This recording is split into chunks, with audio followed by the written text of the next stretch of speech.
मई 2026 के लिए इस वीडियो में हम विचार कर रहे हैं। अगर आपका वृश्चिक लगन का चार्ट हो तो कुछ इस प्रकार से आपको प्लेसमेंट नजर आएगी जब भी आप अपना गोचर अप्लाई करेंगे अपने लगन चार्ट में। यहाँ पे हालांकि ग्रहों की जो गोचरीय स्थितियां आपको नजर आ रही है, कुछ इसी तरीके की स्थितियां आपको देखने को मिलेंगी, बट इनमें कुछ बदलाव जरूर हो सकते हैं मंथ के मध्य में। इस गोचर के हिसाब से अब आप अपने पूरे पूरे महीने को कैसे प्लान कर सकते हो, इसके बारे में हम विशेष रूप से चर्चा करेंगे। लेकिन सबसे पहले गोचरीय स्थितियों पर विचार कर लेते हैं। तो गोचरीय स्थितियों के बारे में यदि हम विचार करेंगे तो सबसे पहले सूर्य के बारे में चर्चा करते हैं। सूर्य 15 मई तक मेष राशि में गोचर करने वाले हैं। इसके बाद इनका जो गोचर होगा वृषभ राशि में होगा। इसके अलावा बुध का गोचर देखें तो 15 मई तक ये भी मेष राशि में ही ट्रांजिट में रहने वाले हैं और इसके बाद इनका गोचर भी वृषभ राशि में ही होगा। शुक्र का गोचर देखा जाए तो 14 मई तक शुक्र वृषभ में रहेंगे, इसके बाद ये मिथुन राशि में प्रवेश कर जाएंगे। मंगल का गोचर देखें तो 11 मई से ये मेष राशि में प्रवेश करेंगे और लगभग पूरे महीने मेष राशि में ही इनका गोचर रहने वाला है। बृहस्पति फिलहाल मिथुन राशि में गोचर कर रहे हैं और वो अपना गोचर जो बदलेंगे तो जून में इनका बदलाव होगा गोचरीय स्थिति का। अभी शनि मीन राशि में गोचर कर रहे हैं और चंद्रमा को देखा जाए तो 1 मई को चंद्रमा तुला राशि में देखने को मिलेंगे। राहु और केतु के गोचर में फिलहाल कोई बदलाव नहीं है। जहां पर राहु कुंभ राशि में गोचर कर रहे थे, वहीं केतु सिंह राशि में अभी गोचर में रहेंगे। गोचरीय स्थितियों पर चर्चा करने के बाद अब हम विचार करेंगे किस प्रकार से आप अपने मई के महीने को प्लान कर सकते हो। तो सबसे पहले यहाँ लग्नेश से ही स्टार्ट करेंगे। लग्नेश आपके मंगल है और मंगल आपके छठे घर के भी स्वामी है। जहाँ पर मंगल स्टार्टिंग में अभी आपको इस मंथ में आपके पंचम भाव में देखने को मिलेंगे, जहाँ पर वो मीन राशि में शनि के साथ आपको नजर आएंगे। देखिए, मंगल का गोचर लगभग 11 मई तक यहीं पे है, तो जब तक मंगल पंचम में रहेगा आपको निर्णय लेने को लेकर जो परेशानियां हो रही थी वो दूर होंगी। लेकिन ये मंगल जो होगा रिश्तों के लिए उतना अच्छा नहीं होगा, स्पेशली संतान के साथ या आपकी लव लाइफ के दृष्टिकोण से देखा जाए या आपके जीवन साथी के दृष्टिकोण से अगर देखा जाए तो पंचम का मंगल आपको टेक्निकली बहुत ज्यादा स्ट्रोंग बनाता है। साथ में क्योंकि मंगल पंचम में है तो वो मीन राशि में होने की वजह से आपका जो इंटरेस्ट है अकल्ट वगैरह में, आध्यात्म में, ये काफी रहेगा। मंगल यहाँ पंचम भाव में है तो कुछ धन के लिए भी अच्छी स्थिति वो बना रहे हैं, क्योंकि उनका दृष्टि यहाँ से डायरेक्ट आपके 11वें घर पे भी है और बाकी कुछ भाव अन्य भावों पे भी उनका हालांकि दृष्टि है, जैसे कि उनका दृष्टि अष्टम पे है या उनका दृष्टि 12वें घर पे भी है। लेकिन जल्दी ही मंगल का फिर प्रवेश छठे घर में हो जाएगा। तो हमारे लिए इस गोचर के हिसाब से या इस मंथ के हिसाब से ज्यादातर समय जो मंगल बिताएंगे वो आपके छठे घर में बिताएंगे। अब छठे घर में मंगल अपने स्वयं के ही घर में आ जाते हैं, जहां पर वो हर तरीके से आपको प्रोटेक्शन देने का कार्य करेंगे। यहाँ सूर्य और बुध भी साथ रहने वाले, ऐसी कंडीशन में मंगल आपके कैरियर के लिए बहुत ही ज्यादा अच्छा होगा। अगर आपका किसी से कोई मनमुटाव है, विवाद है, कोई झगड़ा चल रहा है, कोई लीगल इशू चल रहा है, आपको उन मामलों में मंगल काफी हेल्प करेगा। और स्पेशली 6th हाउस का मंगल आपको कोई भी प्रकार का कंपटीशन वगैरह फाइट करने में बहुत ज्यादा हेल्प करता है। मंगल यहाँ लग्नेश होके आ रहे हैं और वो क्योंकि अपने साइन में होंगे, सूर्य बुध यहाँ आपको काफी हेल्प करेंगे निर्णय लेने, सोचने और विचार करने के लिए। तो मंगल से आपको कहीं ना कहीं बहुत ज्यादा आक्रामकता या उग्रता मिलेगी। साथ ही अगर आपका हेल्थ का कुछ इश्यू चल रहा है तो उसमें भी काफी ज्यादा सुधार आएगा। मंगल सबसे पहले अपना दृष्टि डालते हैं यहाँ नवम घर पे। नवम घर वैसे तो मंगल के लिए अपना नीच का घर है, लेकिन मंगल क्योंकि अब अपने स्वयं के घर में स्थित होंगे तो स्वयं के घर से वो यहाँ पर जो प्रभाव डालेंगे, क्योंकि भाग्य स्थान पे उनकी दृष्टि आ रही है, तो ये यहाँ पर अपना जो प्रभाव डाल रहे हैं वो ज्यादातर स्थितियों में आपके लिए शुभ ही होगा। ऐसे में जहाँ तक विदेश जा सकता है वो अपनी हायर स्टडीज पे ज्यादा से ज्यादा फोकस कर सकता है, जहाँ तक आध्यात्म की तरफ आगे बढ़ सकता है, साथ ही साथ जहाँ तक कोई स्पिरिचुअल ट्रेवल कर सकता है। इसके अलावा पिता के साथ थोड़े रिलेशन यहाँ खराब होने के चांसेस जरूर बन जाएंगे।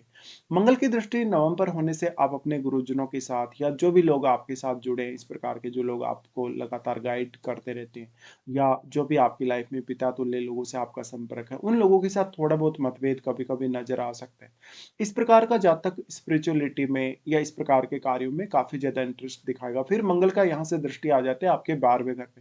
हालांकि 12वें घर पे मंगल का दृष्टि आपको विदेश जाने, विदेश में सेटल होने में काफी हेल्प करेगा, लेकिन ये रिश्तों के लिए उतना अच्छा नहीं, क्योंकि 12वां घर आपका बेडरूम भी है और ये जीवन साथी के साथ अक्सर विवाद करवा सकता है, लड़ाई झगड़ा करवा सकता है किसी न किसी बात को लेके। अगर आपका हेल्थ को लेके कोई बहुत बड़ा इशू चल रहा है तो वो इशू भी आपका दूर होगा और इस समय आपको कोई बड़ा खर्चा भी अपने लिए करना पड़ सकता है। मेजरली मंगल का क्योंकि ट्रांजिट 6th हाउस में है, तो आपका जो बॉस के साथ रिलेशन है, कलीग्स के साथ जो आपका रिलेशन है, उस पर ज़्यादा ध्यान देने की आपको आवश्यकता है। इस प्रकार का मंगल आपको रात्रि के समय भी काफ़ी ज़्यादा एक्टिव बनाए रखेगा, तो आपको कोई भी कठिन फैसला लेना हो लाइफ में, कोई भी बहुत बड़ा ऐसा फैसला लेना हो जो कहीं न कहीं आपके लिए काफ़ी ज़्यादा रिस्की है, उसके लिए भी मंगल आपको प्रेरणा देंगे। मंगल यहाँ आपको काफ़ी ज़्यादा एक्टिव बनाए रखेंगे, तो कोई भी प्रकार से आप अपनी एनर्जी का सही इस्तेमाल अब कर सकते हैं। मंगल छठे घर में आ रहे हैं, फिर वो क्योंकि लगन पर भी दृष्टि डालेंगे, लगन पर दृष्टि होने की वजह से आपको बहुत ज़्यादा एनर्जेटिक बनाएंगे। 6th हाउस के थ्रू जो जो भी चुनौतियां, जो जो भी समस्याएं आपकी लाइफ में आने वाली है, उनके लिए मंगल एक स्पेशल प्रेरणा आपको देते हैं। मंगल की लगन पर दृष्टि होने से आप काफ़ी ज़्यादा उग्र हो सकते हैं, आक्रामक हो सकते हैं। साथ ही साथ यहाँ पर मंगल का क्योंकि छठे घर में ट्रांजिट है, तो ये मंथ आपके कैरियर रिलेटेड मामलों के लिए बहुत ही ज़्यादा इंपॉर्टेंट हो जाएगा। मंगल के गोचर की वजह से ये हो सकता है कि आप अपने जीवन साथी को बहुत ज़्यादा समय नहीं दे पा रहे हो, तो जीवन साथी कहीं न कहीं आपके साथ मनमुटाव रख सकता है थोड़ा, या उनके साथ किसी बात को लेके झगड़ा या विवाद हो सकता है। उसके बाद यहाँ पर आगे बढ़ जाते हैं और बृहस्पति पर विचार करते हैं। बृहस्पति आपके दूसरे घर के स्वामी और वो पंचम के स्वामी हैं। बृहस्पति फिलहाल गोचर कर रहे हैं अष्टम में। देखिए, बृहस्पति अष्टम में गोचर कर रहे हैं, तो वो गूढ़ ज्ञान या रहस्यों में या अकल्ट में आपका इंटरेस्ट काफ़ी बढ़ाने वाले हैं। हालाँकि ये इनका रेगुलर ट्रांज़िट नहीं है, ऑलरेडी वो अपना रेगुलर ट्रांज़िट पूरा कर चुके हैं। अब इनका जो रेगुलर ट्रांज़िट स्टार्ट होगा, वो जून में स्टार्ट होगा कर्क राशि में, जहाँ पर वो अपना एक सामान्य ट्रांज़िट के तौर पे आएँगे। लेकिन जब तक गुरु अष्टम में है, आपको ससुराल पक्ष से लाभ हो सकता है, आपको पैतृक संपत्ति वगैरह से लाभ हो सकता है, और मेजरली गुरु ज्ञान के कारक हैं, ज्ञान या बुद्धिमत्ता की। तो आपका अष्टम भाव से संबंधित कोई भी कार्य है, उसमें आप ज़्यादा से ज़्यादा इस समय इन्वॉल्व हो सकते हैं। वैसे भी आप स्कॉर्पियो से रिप्रेजेंट होने वाले हैं, तो निश्चित ही आपका अगर अष्टम भाव से संबंधित कोई भी कार्य हो या अष्टम से संबंधित कोई डिसीजन आपको लेना हो, उन मामलों में बृहस्पति आपकी काफ़ी मदद करेंगे। अष्टम का बृहस्पति आपकी इंट्यूशन पावर को भी काफ़ी ज़्यादा स्ट्रॉन्ग बनाएगा। फिर डिपेंड ये भी करेगा आपके चार्ट में कि आपका जन्म के समय का अष्टम में क्या कोई प्लैनेट यहाँ ऑलरेडी स्थित है या नहीं, क्योंकि उस प्लैनेट को भी यहाँ गुरु अवश्य प्रभावित करने वाले हैं। फिर गुरु का यहाँ से सबसे पहले दृष्टि आ जाते हैं आपके 12वें घर पे। देखिए, इस प्रकार का गुरु रिसर्च के लिए अच्छा साबित होगा, अकल्ट के लिए, और क्योंकि 12वें घर पे दृष्टि है, तो जातक अपने किसी अष्टम भाव से संबंधित कार्य के लिए विदेश जा सकता है, वो विदेश में सेटल भी हो सकता है। साथ ही साथ उसको ध्यान साधना, कोई भी सिद्धि वगैरह प्राप्त करने को लेकर काफ़ी अच्छी स्थिति बन रही है। गुरु का दृष्टि 12वें घर पे होने से हालाँकि थोड़ा-सा मैरिड लाइफ़ को लेके कुछ दिक्कतें सामने आ सकती हैं। जहाँ पर या तो आप अपने जीवन साथी को पर्याप्त रूप से समय नहीं दे पा रहे, या जीवन साथी आपसे कुछ एक्स्ट्रा समय की डिमांड कर रहा हो, या कुछ अदर भी डिमांड आपके जीवन साथी की इस मामले में हो सकती है। उसके बाद इनका दृष्टि आ जाता है दूसरे घर पे। देखिए, दूसरे घर पे बृहस्पति का स्वयं का दृष्टि बहुत ही ज़्यादा इम्पोर्टेंट है, क्योंकि बृहस्पति का ये अपना स्वयं का घर होने के साथ-साथ अपना मूल त्रिकोण घर भी है। तो यहाँ बृहस्पति आपको बहुत ज़्यादा कहीं न कहीं ज्ञान के माध्यम से या आपकी स्वयं के विवेक के माध्यम से काफ़ी ज़्यादा सपोर्ट करेंगे। इससे आप फैमिली रिलेटेड जो भी निर्णय काफ़ी अच्छे से ले पाएँगे, सोच-विचार काफ़ी अच्छे से कर पाएँगे, और मेजरली इस प्रकार का गुरु अष्टम भाव के थ्रू आपको कोई न कोई गेन दे सकता है, जो कि धन या संपत्ति के रूप में हो सकता है, और स्पेशली ज्ञान के रूप में भी। बृहस्पति का वाणी स्थान पे दृष्टि का होने का मतलब है आप दूसरों को बहुत अच्छे से इंस्पायर कर पाएंगे, गाइड कर पाएंगे, और आपकी गाइडेंस सामने वाले के लिए बहुत अच्छे से वर्क भी करेगी। यहाँ पर इनकी दृष्टि होने से अब यहाँ जो बैठा प्लैनेट है, वो उसके प्रभाव भी आपके लिए काफी ज्यादा शुभ होंगे। तो बृहस्पति की दृष्टि का वाणी स्थान पे पड़ना बहुत ही ज्यादा शुभ है। साथ साथ में अपनी फैमिली और अपने जो खर्चे हैं उनको प्लान करने, या फैमिली रिलेटेड किसी भी प्रकार की आपकी अपेक्षा है उसको पूरा करने के लिए बृहस्पति की ये स्थिति काफी ज्यादा आपको फेवर करेगी। इसके साथ-साथ कुछ नए इनकम सोर्स या कोई ऐसा इन्वेस्टमेंट रिलेटेड आपको फैसला लेना हो, तो भी बृहस्पति का सपोर्ट आपको रहेगा। फिर इनका दृष्टि आ जाता है आपके 4th हाउस पे। देखिए, 4th हाउस पे बृहस्पति का दृष्टि बहुत ही ज़्यादा इंपॉर्टेंट है, क्योंकि एक तो यहाँ राहु ऑलरेडी गोचर कर रहे हैं, तो यहाँ राहु के रिजल्ट भी फिर काफ़ी ज़्यादा बेटर होंगे, बृहस्पति की दृष्टि यहाँ पड़ रही है तो। और वैसे भी राहु काफ़ी अच्छी स्थिति में माने जाते हैं कुंभ राशि में, लेकिन उसके लिए फिर आपके अपने शनि को देखना होगा। तो गुरु का दृष्टि यहाँ पर जो होगा अब 4th हाउस पे, इस वजह से आपका विदेश जाने का मौका बन सकता है, या घर से दूर जाने का, या किसी भी तरीके से आप अपने घर से दूर जाना चाहते हैं, घर से दूर जाकर आप सफल होना चाहते हैं, कोई भी प्रॉपर्टी वगैरह खरीदना चाहते हैं घर से दूर जाकर। इस प्रकार का गुरु कभी-कभी आपको फैमिली में अच्छा सपोर्ट तो दिलाता है, लेकिन मदर की हेल्थ के लिए कुछ प्रॉब्लम्स क्रिएट कर सकता है, और आपको फैमिली से दूर कर सकता है। जो भी लोग अपना अभी स्टडी स्टार्ट करेंगे, जो भी बच्चे लोग होंगे, स्टूडेंट लोग होंगे, उनके लिए थोड़ा-सा कठिन रहता है जब जब भी राहु 4th हाउस में ट्रांजिट करते हैं। तो गुरु अपनी दृष्टि से आपको हेल्प ज़रूर कर रहे हैं, लेकिन उतना ज़्यादा कंसंट्रेशन कभी-कभी देखने को नहीं मिलता अगर इस प्रकार की स्थिति बन रही हो तो। उसके बाद यहाँ से आगे बढ़ते हैं और शनि के बारे में विचार करते हैं। शनि तीसरे और चौथे घर के स्वामी हैं आपके चार्ट में और शनि का ट्रांजिट है अभी पंचम में। देखिए पंचम का शनि है तो बहुत ज़्यादा सोच समझ के, बहुत ज़्यादा विवेक के साथ आपको निर्णय लेने के लिए प्रेरित करेगा। और क्योंकि शनि अभी गुरु के ही घर में ट्रांजिट में है, जहाँ पर गुरु अष्टम में चल रहे हैं गोचर में। तो गुरु के ट्रांजिट के हिसाब से अगर इसका कंपेरिजन किया जाए तो शनि का गोचर आपको बहुत ही ज़्यादा इंपॉर्टेंट है। अगर आपको अपनी स्टडीज रिलेटेड कुछ फैसले लेने हो, कोई भी प्रकार से संतान रिलेटेड कुछ प्लानिंग करनी हो, तो थोड़ा डिले जरूर यहाँ हो सकता है। शनि सबसे पहले अपनी दृष्टि डालेंगे सप्तम घर पर, जहां पर वो आपको आपकी मैरिड लाइफ के लिए, आपके रिलेशनशिप के लिए बहुत ज्यादा डिसिप्लिन देने वाले हैं। और कोई भी ग्रह यदि आपका जन्म के समय का सप्तम घर में बैठा है तो शनि उसके लिए भी आपको बहुत ज्यादा डिसिप्लिन देने वाले हैं। साथ ही साथ यहाँ जीवन साथी से थोड़ा अलगाव जैसी स्थिति कभी कभी, या जीवन साथी में आपका इंटरेस्ट ना हो, ऑलरेडी कोई कॉन्फ्लिक्ट वगैरह अगर चल रहा हो, कोई सेपरेशन जैसी कंडीशन आपकी लाइफ में चल रही है, तो थोड़ी दिक्कत यहाँ आ सकती है। सनी यहाँ काफी ज्यादा स्ट्रिक्ट बिहेवियर दिखाते हैं कहीं ना कहीं, आपका भी और आपके जीवन साथी का भी। हालांकि शुक्र यहाँ गोचर कर रहे हैं तो थोड़ा बहुत आपको शुक्र से सहायता अवश्य मिल सकती है।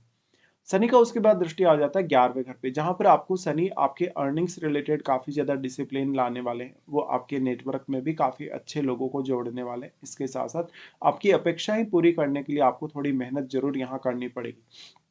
तो जो भी आप इनकम प्राप्त कर रहे हैं, जो भी आप गेन प्राप्त कर रहे हैं लाइफ में, अपने खुद के एफर्ट से कर रहे हैं, ईमानदारी से कर रहे हैं, या कितना ज़्यादा आप यहाँ पे स्ट्रिक्टली फैसला ले पाते हैं अपनी इनकम वगैरह को लेकर या अपनी सेविंग करने को लेकर। क्योंकि यहाँ फिर जो इनका अगला दृष्टि होगा वो आपके दूसरे घर पे होगा। शनि का ये दृष्टि और भी ज्यादा इंपॉर्टेंट हो जाता है दूसरे घर पे, क्योंकि यहाँ बृहस्पति का स्वयं का दृष्टि है। तो यहाँ बृहस्पति अपना प्रभाव ज्यादा डाल पाएंगे क्योंकि वो अपनी 7वीं दृष्टि यहाँ डाल रहे हैं। इसलिए भले ही शनि का दृष्टि यहाँ है, लेकिन आपको बृहस्पति की दृष्टि होने से यहाँ मेजरली फायदा मिल ही जाएगा। उसके बाद शनि जो यहाँ जो दृष्टि डाल रहे हैं, तो आप अपना जो सेविंग करेंगे वो भी काफी अच्छे से करेंगे डिसिप्लिन के साथ, और अपने जो खर्चे करेंगे वो भी आपकी रिक्वायरमेंट के आधार पर ही करेंगे। तो फैमिली पर कभी कभी आप लोग बहुत ज्यादा खर्चा कर देते हैं, या अपने खान पान या रहन सहन को लेके आप बहुत ज्यादा बैलेंस्ड नहीं होते। ऐसे में शनि इस प्रकार का डिसिप्लिन आपको यहाँ प्रोवाइड कर रहे हैं। उसके बाद आगे बढ़ जाते हैं और शुक्र के बारे में ही विचार कर लेते हैं। शुक्र का गोचर फिलहाल आपके सप्तम भाव में रहेगा, जहां पर 14 मई तक वो वृषभ में है। देखिए शुक्र का अपने ही घर में ट्रांजिट का होना कोई नया अफेयर, रिलेशनशिप वगैरह ला सकता है। जीवन साथी से आपका कहीं ना कहीं डिटेचमेंट हो सकता है। जीवन साथी के साथ आपकी थोड़ी सी रुचि कम हो सकती है रिलेशनशिप में। अगर आपका मैरिज नहीं हुआ तो मैरिज होने के काफी प्रबल चांसेस होंगे। लेकिन इस प्रकार का शुक्र जब भी निकलता है सप्तम से, तो आपके होने वाले जीवन साथी से आपको मिलवा सकता है। आपका किसी से प्रेम संबंध है, किसी से कोई अफेयर वगैरह ऑलरेडी चल रहा है, तो उनके साथ आपका शादी भी करवा सकते हैं। तो मेजरली आपका इस प्रकार का शुक्र कहीं ना कहीं एक लव मैरिज के लिए भी इस समय जिम्मेदार हो सकता है। और क्योंकि वो 12वें घर का भी लॉर्ड है, तो जिसके साथ आपका कोई प्रेम संबंध है, अफेयर वगैरह चल रहा है, उसके साथ आप फिजिकली भी कभी कभी रिलेशनशिप का ट्राई अवश्य करते हैं। और ऐसा यहाँ पॉसिबल भी है। अब शुक्र क्योंकि लगन पर ही अपनी दृष्टि डाल रहे हैं, तो वो आपके स्वयं के मान सम्मान, आपकी क्रिएटिव स्किल्स के लिए, आपके इंडिविजुअल परफॉर्मेंस के लिए काफी अच्छी स्थिति को दिखाते हैं। अगर आपका शुक्र से रिलेटेड कोई भी प्रकार का बिजनेस है, तो शुक्र और भी ज्यादा आपको यहाँ सपोर्ट कर पाएंगे। साथ ही साथ क्योंकि शुक्र 12वें घर के लॉर्ड हैं और वो यहाँ आ रहे हैं, तो जीवन साथी पर आपको कोई बहुत मेजर खर्चा करना पड़ सकता है, या जो भी लोग इस समय आपकी लाइफ में होंगे, स्पेशली एक एक पार्टनर के रूप में, एक रिलेशनशिप के रूप में, उन पर भी आप काफी ज्यादा खर्चा करेंगे। शुक्र उसके बाद अपना राशि परिवर्तन कर लेंगे और वो अष्टम में चले जाएंगे। देखिए शुक्र अष्टम में जाने के बाद, क्योंकि वो गुरु को ज्वाइन करेंगे, लेकिन गुरु का स्पीड काफी ज्यादा है और शुक्र उतना ज्यादा स्पीड से यहाँ अभी नहीं चल रहे, तो शुक्र थोड़ा पीछे ही रहेंगे। अगर हम डिग्री वाइज भी देखें तो निश्चित रूप से यहाँ पर शुक्र का गोचर ज्यादा इंपॉर्टेंट हो जाता है, क्योंकि सप्तमेश होके और 12वें घर के लॉर्ड होके वो यहाँ आ रहे हैं। तो ये धन के रूप में, संपत्ति के रूप में सबसे ज्यादा आपको फायदा करवा सकते हैं। साथ ही साथ वाणी स्थान पर दृष्टि होगी, तो आपकी वाणी अच्छी निकलेगी, लोग आपकी वाणी से प्रभावित होंगे। वैसे तो आप मंगल से रिप्रेजेंट होने वाले, तो आपकी वाणी में थोड़ी सी उग्रता ऑलरेडी है, लेकिन उस उग्रता का प्रभाव थोड़ा सा कम होगा, और खान पान या रहन सहन में कुछ बड़े बदलाव इस समय आप कर सकते हैं। तो शुक्र का अष्टम में जाना कहीं ना कहीं एक हिडन रिलेशनशिप, एक हिडन इनकम सोर्स इवन दिखाता है। उसके बाद यहाँ से आगे बढ़ते हैं और बुध के बारे में विचार करते हैं। बुध आपके अष्टमेश और 11वें घर के लॉर्ड है। देखिए बुध का गोचर भी देखा जाए तो अब क्योंकि बुध छठे घर में होंगे, जहां पर वो लगभग सूर्य के साथ ही गोचर कर रहे हैं, तो दोनों ही फिर 15 तारीख को अपना गोचर बदलेंगे। इसलिए बुध यहाँ मेजरली आपको हेल्प कर रहे हैं रूटीन लाइफ को प्लान करने, रूटीन लाइफ को मैनेज करने में, साथ साथ में निर्णय लेने, सोचने, विचार करने। कोई भी प्रकार का आपको समस्या चल रहा है छठे घर से रिलेटेड, तो उसमें बुध की हेल्प आपको जरूर ही मिलने वाली। बुध फिर अष्टमेश है और वो आपके 11वें घर के लॉर्ड हैं, तो आपका कोई लोन वगैरह चल रहा है, कर्ज अगर आपने ले रखा है, उसको समाप्त करने के लिए बुध आपकी हेल्प कर सकते हैं। साथ में बॉस के साथ, आपके कलीग वगैरह के साथ कम्युनिकेट करने में, या जहाँ भी आप काम कर रहे हैं, जिस भी वर्क प्लेस पे आप काम कर रहे हैं, वहाँ पर आप अपना समय कैसे बिता सकते हैं उसके लिए भी। तो यहाँ पर मेजरली कुछ इस प्रकार की स्थिति आपको देखने को मिलेगी। और फिर बुध का दृष्टि भी आपके 12th हाउस पे होगा, जहाँ पर अगर आपका कुछ फॉरेन टूर वगैरह का प्लान है, आप उसको भी अच्छे से प्लान कर सकते हो। अपने खर्चों को भी आप काफ़ी अच्छे से मैनेज कर सकते हो। उसके बाद यहाँ से अगर देखा जाए बुध के गोचर को, तो बुध 15 मई को वापस अपना राशि परिवर्तन कर रहे हैं और वो सप्तम घर में आ रहे हैं। बुध का सप्तम में ट्रांजिट होना बहुत ज़्यादा अच्छा होगा, जहाँ पर वो अष्टमेश भी हैं और 11वें घर के लॉर्ड। तो जीवन साथी की कोई ना कोई एडवाइस आपको काफ़ी फ़ायदा कर सकती है। जीवन साथी से आपको धन के रूप में, किसी परामर्श के रूप में, एडवाइस के रूप में बहुत ज़्यादा फ़ायदा मिल सकता है। अगर आपका कोई भी प्रकार का बिज़नेस चल रहा है इस समय, तो बिज़नेस के लिए एक अच्छी प्लानिंग या एक अच्छी पार्टनरशिप के लिए भी आप ट्राई कर सकते हैं। साथ ही साथ लोगों के साथ आपको कम्युनिकेट करने, पब्लिकली डील करने में बुध आपकी बहुत ज़्यादा हेल्प यहाँ करेंगे।